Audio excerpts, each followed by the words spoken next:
سلامتی ہو۔ آئیے عزیزوں، آج ہم اپنی نصیحت اور تربیت کے لیے دیکھیں گے خداوند کے زندہ کلام میں سے دوسرا سلاطین اور اس کا 7واں باب اور اس کی 8ویں اور 9ویں آیت سے۔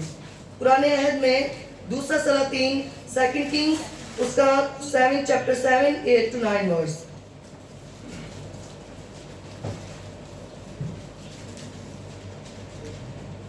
خداوند کے کلام میں اس طرح سے لکھا ہے، دوسرا سلاطین 7 باب اس کی 8ویں اور 9ویں آیت۔ چنانچہ جب یہ کوڑی لشکرگاہ کے باہر کی حد پر پہنچے تو ایک ڈیرے میں جا کر انہوں نے کھایا پیا اور چاندی اور سونا اور لباس وہاں سے لے جا کر چھپا دیا، اور لوٹ کر آئے اور دوسرے ڈیرے میں داخل ہو کر وہاں سے بھی لے گئے اور جا کر چھپا دیا۔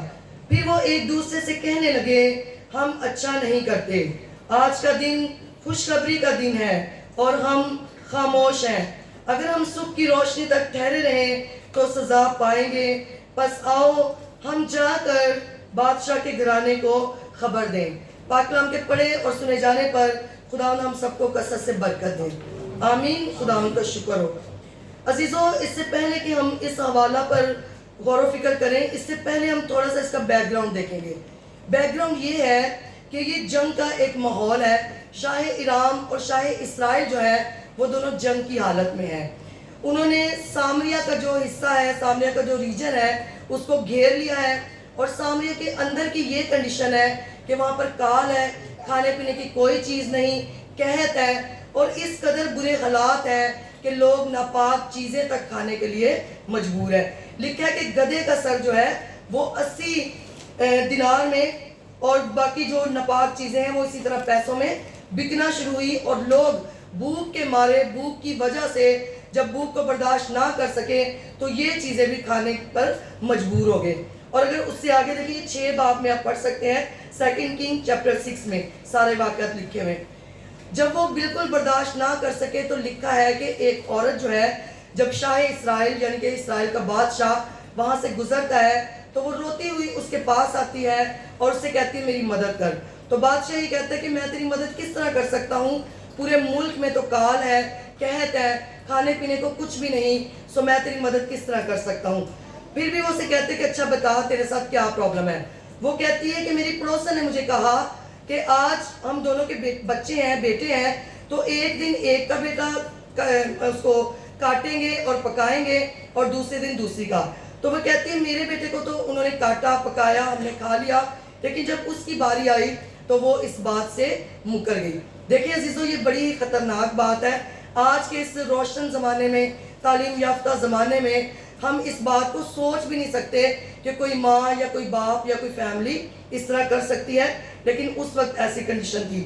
تو جب بادشاہ یہ خبر سنتا ہے تو وہ چونک جاتا ہے، شوق ہوتا ہے کہ میری یہ ریاست میں، میری ملک میں، میری جہاں پہ میں حکومت کرتا ہوں وہاں پر کیا ہو رہا ہے۔ تو وہ اس بات سے اپنا شاہی لباس پھاڑتا ہے اور کہتا ہے کہ نبی کہاں ہے، کیونکہ ہم جانتے ہیں کہ جب شریعت کا دور تھا تو خدا روبرو باتیں نہیں کرتا تھا، بلکہ نبیوں سے خدا کلام کرتا۔ نبی پھر بادشاہوں کو اور لوگوں کو خدا کا کلام سناتے تھے۔ جس طرح میں آج آپ سے شیئر کر رہی ہوں، اس طرح نہیں ہوتا تھا۔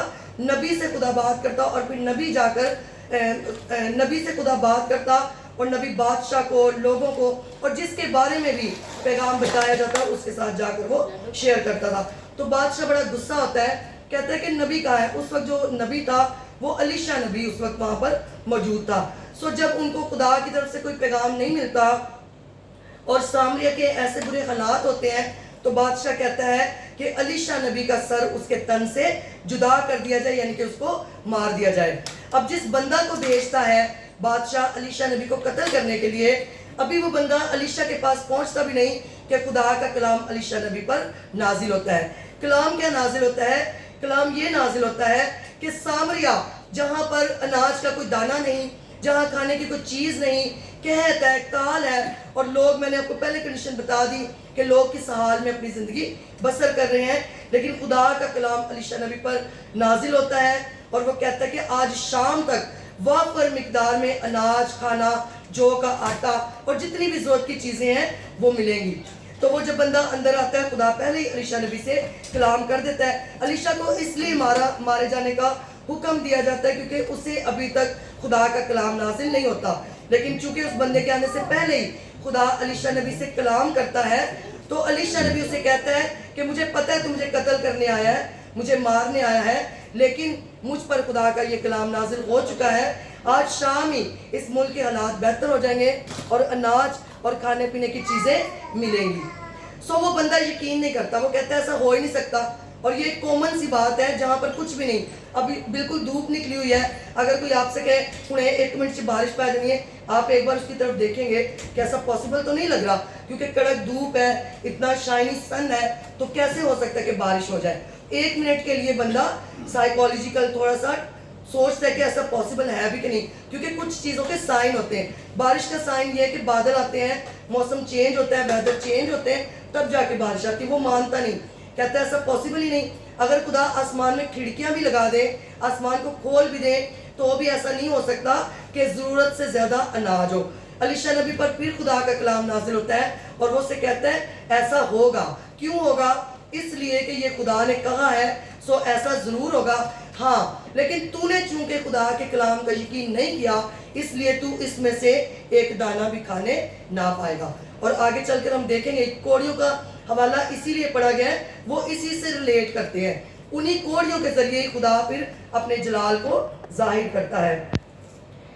آگے ہم دیکھتے ہیں جو حوالہ ہمارے سامنے پڑھا گیا ہے وہ یہ ہے کہ سامریہ کے باہر پھاٹک پر جہاں سے لوگ انٹر ہوتے ہیں وہاں پر 4 کوڑی ہیں. اب کوڑ کے بارے میں اگر دیکھیں تو کوڑ کو پرانے زمانے میں شریعت کے دور میں گناہ کی سزا کے طور پر سمجھا جاتا تھا.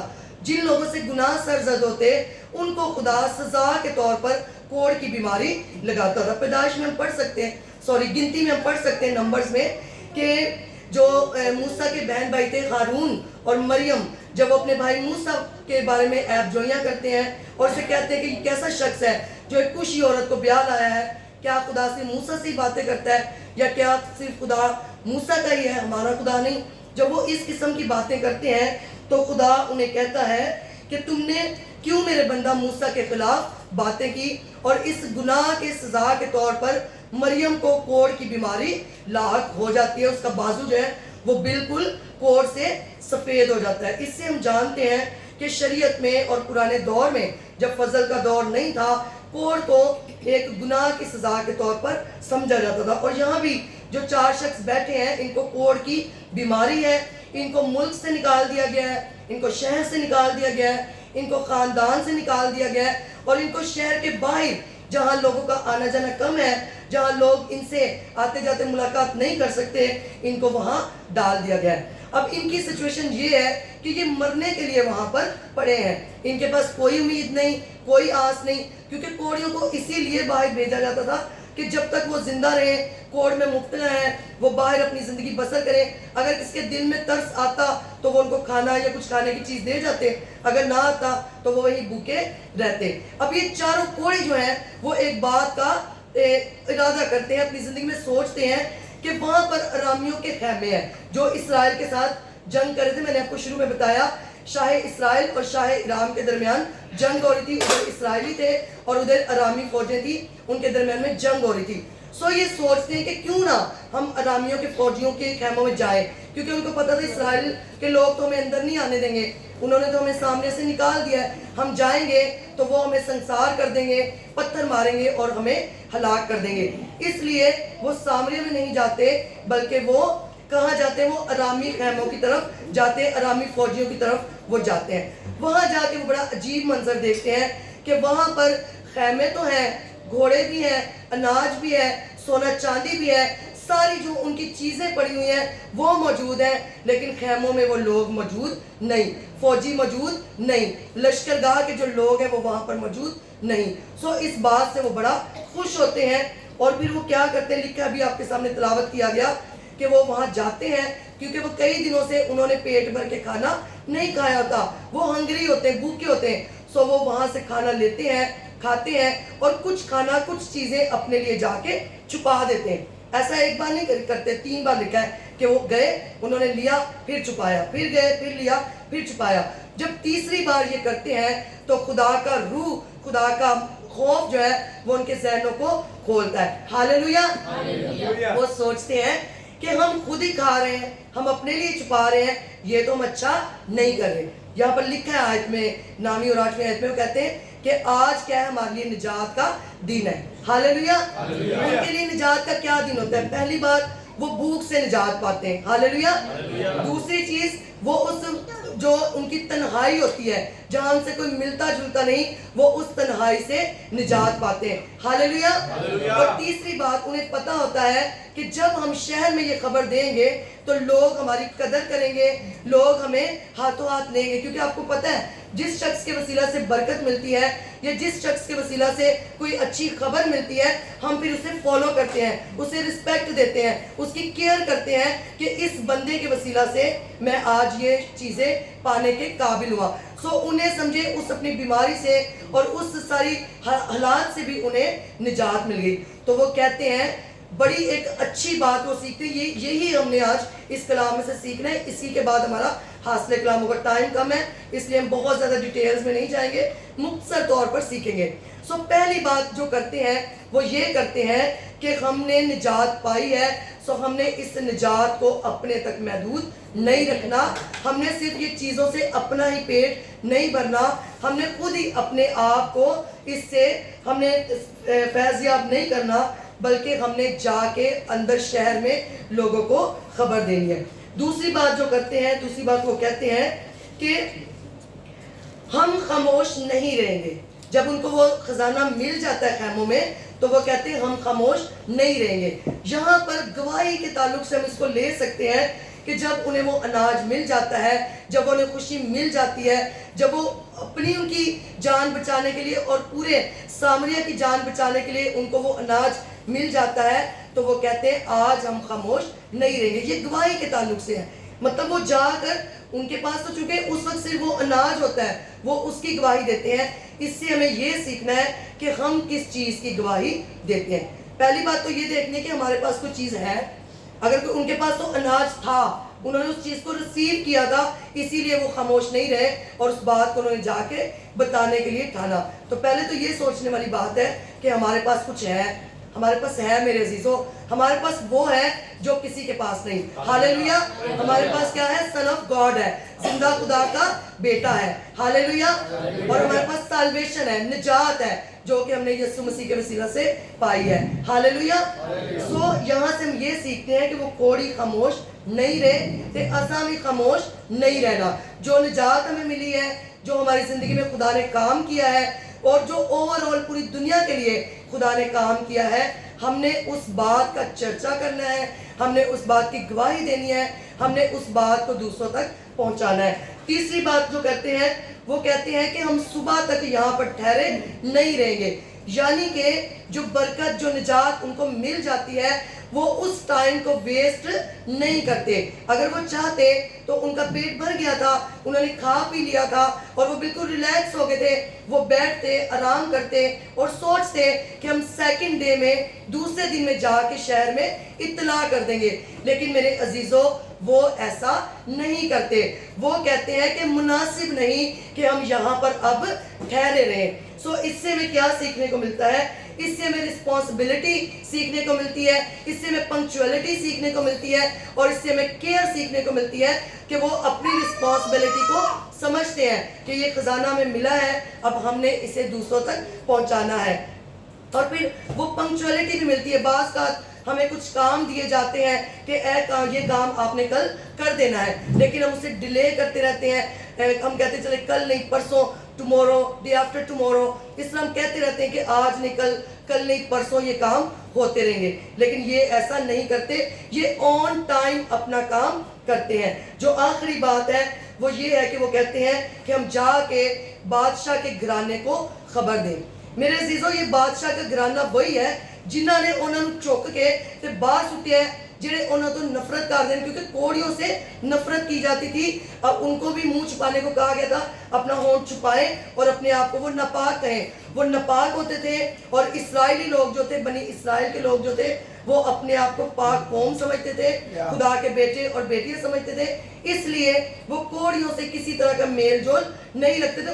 ان کے پاس سے بھی اگر وہ گزرتے تھے تو وہ سمجھتے تھے کہ ہم ناپاک ہو گئے. سو وہ جن لوگوں کو خبر دینے کے لیے جا رہے ہیں میرے عزیزوں, یہ وہی لوگ ہیں جنہوں نے ان کو اٹھا کے باہر پھاٹک پر ڈال دیا ہے, جنہوں نے اسے اپنے گھر سے نکال دیا ہے, جنہوں نے ان کے ساتھ کوئی تعلق اب نہیں رکھا اور جنہوں نے ان کو مرنے کے لیے باہر چھوڑ دیا ہے. یہ انہی لوگوں کو پھر اطلاع دینے کے لیے جاتے ہیں. تو اس سے ہم کیا سیکھتے ہیں؟ اس سے ہم یہ سیکھتے ہیں کہ ہم نے اپنی زندگیوں پر صرف غور نہیں کرنا کہ اسی کے یہ ہم ٹھیک ہے یا ہم نے نجات پا لی ہے, ہمیں خدا کی پہچان ہو گئی ہے, ہم چرچ چلا رہے ہیں, ہم خدمت میں. دوسرے لوگوں کی اپنی مرضی ہے, وہ آئیں یا نہ آئیں, چلیں یا نہ چلیں. یہ خدا کے بیٹے بیٹیوں کا رویہ نہیں اور نہ ہی ہونا چاہیے. اگر یسوع بھی ایسا ہی سوچتا یا اگر آسمانی خدا بھی, گاڈ فادر بھی ایسا ہی سوچتا تو میرے عزیزوں چند لوگ ہی صرف بچتے, چند لوگ ہی نجات پاتے اور چند لوگ ہی خدا کی بادشاہی کے وارث ہوتے. لیکن آسمانی خدا نے اور یسوع مسیح نے ایسا نہیں کیا, بلکہ اس نے ان لوگوں میں بھی کام کیا, ان لوگوں کو بھی نجات دی جنہوں نے اسے دکھ دیا.